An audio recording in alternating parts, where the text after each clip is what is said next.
నమస్తే. ప్రస్తుతం మనతో పాటు ప్రముఖ విశ్లేషకులు ఇమ్మంది రామారావు ఉన్నారు. ఆయనతో మాట్లాడదాం. నమస్తే సార్. నమస్తే. సార్, రేణు దేశాయ్ మీద మళ్ళీ పవన్ ఫ్యాన్స్ ఫైర్ అవుతున్నారు, నిప్పులు కక్కుతున్నారు అని చెప్పేసి వార్తలు వస్తున్నాయి. ఈవెన్ ఆద్య కూడా ఫ్యాన్స్ వల్ల ఏడుస్తున్నారు అని చెప్పేసి వినిపిస్తుంది, తన కూతురు అయితే ఎవరైతే ఉన్నారో. సో ఏంటి సార్ అసలు? పవన్ కళ్యాణ్, రేణు దేశాయ్, ఆద్య, అఖీరానందన్ వీళ్ళు నలుగురు హ్యాపీగా ఉన్నారు. అఖీరానందన్ తాలూకు జీవితంలో ఇంత హ్యాపీగా ఎప్పుడూ లేడు. మొన్న క్లింకారా బర్త్డేకి కూడా చాలా మంచి విలువైన గిఫ్ట్ ఇచ్చాడని సమాచారం అందుతుంది. ఇప్పుడు వచ్చి పవన్ కళ్యాణ్ ఫ్యాన్స్ అగ్గి మీద గుగ్గున అయిపోతున్నారంటే ఎవరో పని లేక ఏదో క్రియేట్ చేసి కుక్కుడు స్టోరీస్ మనకి ఎక్కువైపోతున్నాయి. ఫర్ ఎగ్జాంపుల్ కల్కి సినిమా 200 కోట్లు అంటే ఒకరు అంటారు 180 అంటారు. 200 కోట్లు ఇప్పుడు వచ్చాయి, సాయంత్రం ఫస్ట్ హార్ట్కి వచ్చాయి. తర్వాత మిగతా తెల్లవారులు సినిమా వేస్తారు కదా, దానికి ఎన్ని కోట్లు వస్తాయి. దానికి ఎట్లాంటి కుక్కుడు స్టోరీస్ ఉంటారు, ఎప్పుడు ఉంటారు. దాన్ని మనం పట్టించుకోవాల్సిన అవసరం లేదు. కానీ దే ఆర్ వెరీ హ్యాపీ. ఎందుకంటే పవన్ కళ్యాణ్కి అఖీరానందన్ని తన వారసుడిగా ప్రమోట్ చేద్దామని చేయవలసిన ఏర్పాట్లు అన్నీ చేస్తున్నాడు. పిఠాపురం తీసుకొచ్చాడు, ప్రైమ్ మినిస్టర్ దగ్గర తీసుకెళ్ళాడు, చీఫ్ మినిస్టర్ దగ్గర తీసుకెళ్ళాడు. తన కుటుంబాన్ని అంతటినీ రేణుగా దేశాయిని తప్ప మిగతా వాళ్ళని పరిచయం చేశాడు. ఇంతకంటే ఏం చేయాలి? పవన్ కళ్యాణ్, రేణు దేశాయి భార్యాభర్తలుగా విడిపోయినప్పుడు కూడా మంచి స్నేహితులుగా కలిసి ఉన్నారు. ఇప్పుడు భార్యాభర్తలు విడిపోయిన తర్వాత పిల్లలు ఏవైనా సరే కొంచెం అభాస్పాలైపోయారంటే అది లేదు, జాతి వజ్రాల్లా తయారు చేసుకున్నారు. ఇందులో ఇద్దరి పాత్ర ఉంది. అంటే మానిటరింగ్ చేయడంలో పవన్ కళ్యాణ్ ఫుల్ సక్సెస్ అయ్యాడు. తీర్చిదిద్దడంలో, ట్రైనప్ చేయడంలో రేణు దేశాయి సక్సెస్ అయ్యింది. ఒక మంచి ఫ్యామిలీని, ఆ ఫ్యామిలీని దయచేసి ఎవరు డిస్టర్బ్ చేయవలసిన అవసరం లేదు. ఎందుకంటే వాళ్ళు చేసిన చెడ్డే ఉందండి. కాబట్టి చక్కగా పవన్ కళ్యాణ్ కొంచెం విగరస్గా పబ్లిసిటీ చేస్తున్నప్పుడు పెట్టే ప్రతి ట్వీటు, ఇచ్చే ప్రతి మెసేజ్ కూడా పవన్ కళ్యాణ్కి ఎంకరేజింగ్గా ఉంది. ఆవిడ తాలూకు ఇంటర్వ్యూలో కూడా పవన్ కళ్యాణ్ విశ్వాసహీనుడు, దొంగ, దోపిడీదారుడు, మోసగాడని లేదు కదా. ఆయన నిరంతరం ప్రజల కోసం పాటుపడే మనిషి. నా దృష్టిలో ఇంత నిజాయితీపరుడు ఎవరు ఉండరు. కాదంటే పిల్లల్ని కూడా దృష్టిలో పెట్టుకుంటే బాగుంటుందని చెప్పి మాట చెప్పింది. కానీ ఆ ప్రజలు ప్రజాసేవ, నిజాయితీ వీటి కోసమే మాట్లాడింది. అంతకంటే ఆవిడ చేసిన పొరపాటు ఏముంది? అర్థమైందా? ఆద్య ఆల్రెడీ ఆవిడ తాలూకు ఏదో డెస్టినేషన్ ఏదో ఫిక్స్ చేసుకున్నారు. తర్వాత ఇప్పుడు అఖీరా అంటే తల్లిగా ఏం చెప్పిందంటే, నేను మా పిల్లల అభిరుచులకి ఆలోచనలకి ఎప్పుడు కూడా వ్యతిరేకంగా వెళ్ళను నేను. తర్వాత ఆయన కొడుకు మరి ఆయన ఏం చేసుకుంటుండో ఆయన ఆలోచన బట్టి ఉంటుంది. ఏదేమైనా తల్లిగా అసలు అఖీరానందను ప్రోగ్రెస్ చూసి సంతోషించే వాళ్ళల్లో తల్లిగా నేనే ముందు ఉంటానని చెప్పింది. అందులో మాట్లాడే మాటల్లో తప్పే ఉంది? ఎవరైనా పవన్ కళ్యాణ్ గురించి వ్యక్తిగతంగా మాట్లాడితే 4 చీరేస్తానంది. 2 ఎవరైనా నన్ను కూడా అనవసరంగా ఆడిపోసుకోవద్దు, నేను భరించలేను, ఎన్ని కష్టాలైనా భరిస్తాను అని కడుపు కరీనని చెప్పింది. సో వీళ్ళు ఏదో మనం పెట్టుకుని ఏదో అంటే మాట్లాడితే అది బాగుంటుంది. అది బాగుండదు. వాళ్ళు బాగుంటారు, మధ్యలో అభిమానులు పిచ్చివాళ్ళు అవుతారన్నమాట. ఇప్పుడు జనసేన అగ్గి మీద గుగ్గిన అయిపోతుందని చెప్పారనుకోండి, పవన్ కళ్యాణ్కి ఎలాగ ఉంటుంది? ఏమర్రా మీ హద్దుల్లో ఉండండి అని హెచ్చరిస్తాడు. మేమేం చేస్తాం, మేమేం చేయలేదు, మాకేం తెలియదని చెప్పేసి వాళ్ళు అంటారు. మరి మధ్యలో ఇది ఉప్పుకారు పుట్టించినోడు ఎక్కడో హ్యాపీగా కూర్చుంటాడు.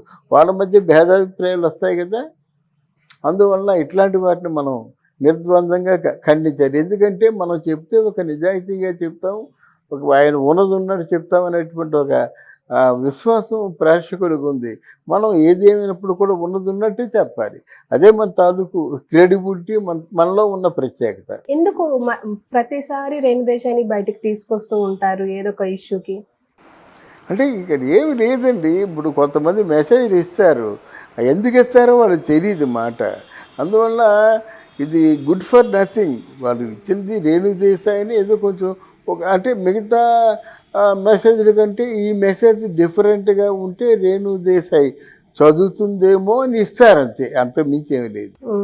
తగిన దాంట్లో వాళ్ళు కోరుకునేది కూడా ఏమి ఉండదు, కానీ అగ్గి రాజిపోతుంది, మంట పెడతారు. కానీ ఇప్పుడు అంటే రేణు దేశాన్ని తీసుకురావడమే కాకుండా ఇంకా పిల్లల్ని కూడా ఇలాంటి ఇష్యూస్ లోకి లాగుతున్నారు. వాళ్ళు బాధపడ్డారు, ఫ్యాన్స్ వల్ల వీళ్ళు బాధపడ్డారు అంటే లేదు. ఇక్కడ నేను గమనించింది ఏమిటంటే అఖిరానందన్ పవన్ కళ్యాణ్ కంటే తెలివైన వాడు. ఇది కాకమ్మ తప్పులకి కుందేలు తప్పులకి ఆయన బెదిరిపోయే మనిషి కాదు. కనుక వీళ్ళంతా మామూలు మున్నాళ్ళ ముచ్చటే కానీ once he entered into cine field ఆయనకు ఒక సెపరేట్ రేంజ్ ఉంటుంది. అది ఆలోచిస్తాడు. పవన్ కళ్యాణ్ కూడా బాగా రాడు తేరిపోయాడు కదా, ఒక్కసారి ఒక్క సినిమాతోనే ఇండస్ట్రీలో సూపర్ హీరో అనిపించుకుంటాడు. This is my expectation. Sir అయితే ఇప్పుడు ఈ ఫ్యాన్స్కి రేణు దేశాయికి వారు ఎప్పుడు ముగుస్తుంది సార్? ఎప్పుడు ఏదో ఒక ఇష్యూను ముందు ట్రైనింగ్ తీసుకుంటాడమ్మా, డైలాగ్ ట్రైనింగ్ తీసుకుంటాడు. మార్షల్ ఆర్ట్స్ తెలుసు, కర్ర ఫైట్ తెలుసు, కత్తి ఫైట్ తెలుసు, అన్నీ తెలుసు. ఆయనకి అదనంగా మంచి రైటరు, మంచి ఎడిటరు, మంచి మ్యూజిషియన్, అంటే సినిమా ఫీల్డ్ గురించి ముఖ్యమైన క్రాఫ్ట్ల మీద మంచి అవగాహనతో ఉన్నాడు. కనుక దాన్ని ఫుల్ ప్లెజ్డ్ ఆర్టిస్ట్గానే ఎంటర్ చేస్తారన్నమాట. ఆ డైరెక్టర్ ఎవరంటే మనం చెప్పుకున్నాం, రాజమౌళి డైరెక్షన్ అయితే సంపూర్ణ న్యాయం జరుగుతుందని. మరి వాళ్ళు కూడా అనుకూలంగా ఉండాలి కదా. కానీ రాజమౌళి అయితే ఆయన్ని ఒక రాజముద్ర వేసి బయటికి పంపిస్తాడు. ఆర్టిస్ట్ని చెక్కి ఒక అందమైన శిల్పంలా చెక్కి ఆ రాజముద్ర, ఈ అందమైన శిల్పం ప్రపంచంలో ఎవరు చూసినా అందమైన శిల్పమే అది అనుకుంటారు. ఎందుకు ప్రతిసారి రేణు దేశాన్ని బయటికి తీసుకొస్తూ ఉంటారు ఏదో ఒక ఇష్యూకి? అంటే ఇక్కడ ఏమి లేదండి. ఇప్పుడు కొంతమంది మెసేజ్లు ఇస్తారు, ఎందుకు ఇస్తారో వాళ్ళకి తెలియదు మాట. అందువల్ల ఇది గుడ్ ఫర్ నథింగ్. వాళ్ళు ఇచ్చింది రేణు దేశాయిని ఏదో కొంచెం అంటే మిగతా మెసేజ్ల కంటే ఈ మెసేజ్ డిఫరెంట్గా ఉంటే రేణు దేశాయి చదువుతుందేమో అని ఇస్తారు అంతే, అంత మించి ఏమి లేదు. తగిన దాంట్లో వాళ్ళు కోరుకునేది కూడా ఏమి ఉండదు, కానీ అగ్గి రాజిపోతుంది, మంట పెడతారు. కానీ ఇప్పుడు అంటే రేణు దేశాన్ని తీసుకురావడమే కాకుండా ఇంకా పిల్లల్ని కూడా ఇలాంటి ఇష్యూస్ లోకి లాగుతున్నారు. వాళ్ళు బాధపడ్డారు, ఫ్యాన్స్ వల్ల వీళ్ళు బాధపడ్డారు అంటే లేదు. ఇక్కడ నేను గమనించింది ఏమిటంటే అఖిరానందన్ పవన్ కళ్యాణ్ కంటే తెలివైన వాడు. ఇది కాకమ్మ తప్పులకి కుందేలు తప్పులకి ఆయన బెదిరిపోయే మనిషి కాదు. ఇంటూ సినీ ఫీల్డ్ ఆయనకు ఒక సెపరేట్ రేంజ్ ఉంటుంది. అది ఆలోచిస్తాడు. పవన్ కళ్యాణ్ కూడా బాగా రాడు తేరిపోయాడు కదా, ఒక్కసారి ఒక్క సినిమాతోనే ఇండస్ట్రీలో సూపర్ హీరో అనిపించుకుంటాడు. This is my expectation. Sir అయితే ఇప్పుడు ఈ ఫ్యాన్స్కి రేణు దేశాయికి వారు ఎప్పుడు ముగుస్తుంది సార్? ఎప్పుడు ఏదో ఒక ఇష్యూను ముందు ట్రైనింగ్ తీసుకుంటాడమ్మా, డైలాగ్ ట్రైనింగ్ తీసుకుంటాడు. మార్షల్ ఆర్ట్స్ తెలుసు, కర్ర ఫైట్ తెలుసు, కత్తి ఫైట్ తెలుసు, అన్నీ తెలుసు. ఆయనకి అదనంగా మంచి రైటరు, మంచి ఎడిటరు, మంచి మ్యూజిషియన్, అంటే సినిమా ఫీల్డ్ గురించి ముఖ్యమైన క్రాఫ్ట్ల మీద మంచి అవగాహనతో ఉన్నాడు. కనుక దాన్ని ఫుల్ ప్లెజ్డ్ ఆర్టిస్ట్గానే ఎంటర్ చేస్తారన్నమాట. ఆ డైరెక్టర్ ఎవరంటే మనం చెప్పుకున్నాం, రాజమౌళి డైరెక్షన్ అయితే సంపూర్ణ న్యాయం జరుగుతుందని. మరి వాళ్ళు కూడా అనుకూలంగా ఉండాలి కదా. కానీ రాజమౌళి అయితే ఆయన్ని ఒక రాజముద్ర వేసి బయటికి పంపిస్తాడు. ఆర్టిస్ట్ని చెక్కి ఒక అందమైన శిల్పంలా చెక్కి ఆ రాజముద్ర, ఈ అందమైన శిల్పం ప్రపంచంలో ఎవరు చూసినా అందమైన శిల్పమే అది అనుకుంటారు. ఓకే సార్, థ్యాంక్ యూ అమ్మా.